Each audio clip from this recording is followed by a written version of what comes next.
பணி நிரந்தரம், காலமுறை ஊதியம், ஓய்வூதியம் உள்ளிட்ட பல்வேறு கோரிக்கைகளை வலியுறுத்தி சென்னை எழும்பூரில் உள்ள மேலாண்மை இயக்குநர் அலுவலகம் முன்பு தமிழ்நாடு டாஸ்மாக் பணியாளர்கள் சங்கத்தினர் போராட்டத்தில் ஈடுபட்டு வந்தனர். அவர்களை போலீசார் தற்பொழுது கைது செய்திருக்கிறார்கள். இதுகுறித்த விவரங்களுக்காக இணைகிறார் எம்முடைய செய்தியாளர் வெங்கட்ரமணன். கள நிலவரம் என்ன? வணக்கம். தமிழ்நாடு டாஸ்மாக் பணியாளர்கள் சங்கத்தினர் பல்வேறு கோரிக்கைகளை வலியுறுத்தி காலவரையற்ற காத்திருப்பு போராட்டத்தை சென்னை எழும்பூரில் தொடங்கினார்கள்.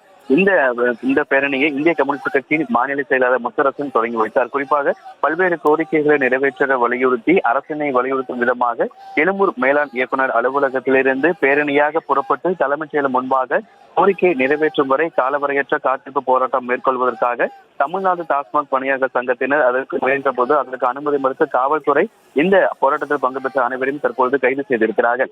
பணி நிரந்தரம், காலமுறை ஊதியம், ஓய்வூதியம், பணி பாதுகாப்பு, மருத்துவ செலவினை 100% மருத்துவமனையை வழங்க வேண்டும், ஓய்வு பெறும் வயதை 60 மாற்ற வேண்டும், இறந்த பணியாளர்களின் வாரிசுதாரர்களுக்கு அரசு பணி வழங்கிட வேண்டும், கேரளா மாநிலத்தை போல பணி நிரந்தரம் செய்ய வேண்டும், ஊதியமும் சிறப்பு சலுகைகளும் வழங்க வேண்டும் உள்ளிட்ட பல்வேறு கோரிக்கைகளை வலியுறுத்தி எழும்பூரிலிருந்து தலைமைச் செயலகம் நோக்கி பேரணியாக செல்ல முயன்ற தமிழ்நாடு டாஸ்மாக் பணியாளர் சங்கத்தினர் தற்பொழுது காவல்துறையினர் கைது செய்திருக்கிறார்கள்.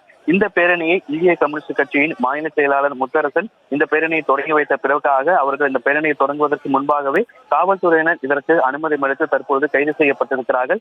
கைது செய்யப்பட்ட அனைவரும் தற்பொழுது இங்கு அருகே இருக்கக்கூடிய சமுதாய நல கூடத்திற்கு அழைத்து செல்லப்பட்டிருக்கிறார்கள். குறிப்பாக அவர்கள் கைது செய்யப்படுவதற்கு முன்பாகவே அவர்கள் காவல்துறை கைது செய்யப்பட்டு மாலை விடுவித்த பிறகு மீண்டும் இதே இடத்தில் போராட்டம் நடைபெறும் என்கின்ற ஒரு தகவலையும் அவர்கள் தெரிவித்திருக்கிறார்கள். பல்வேறு கோரிக்கைகளை வலியுறுத்தி தமிழக டாஸ்மாக் பணியாளர்கள் சங்கத்தினர் தலைமைச் செயலகம் நோக்கி பேரணியாக செல்ல முயன்ற போது அதற்கு அனுமதி மறுத்து அவர்களை காவல்துறையினர் தற்போது கைது செய்திருக்கிறார்கள்.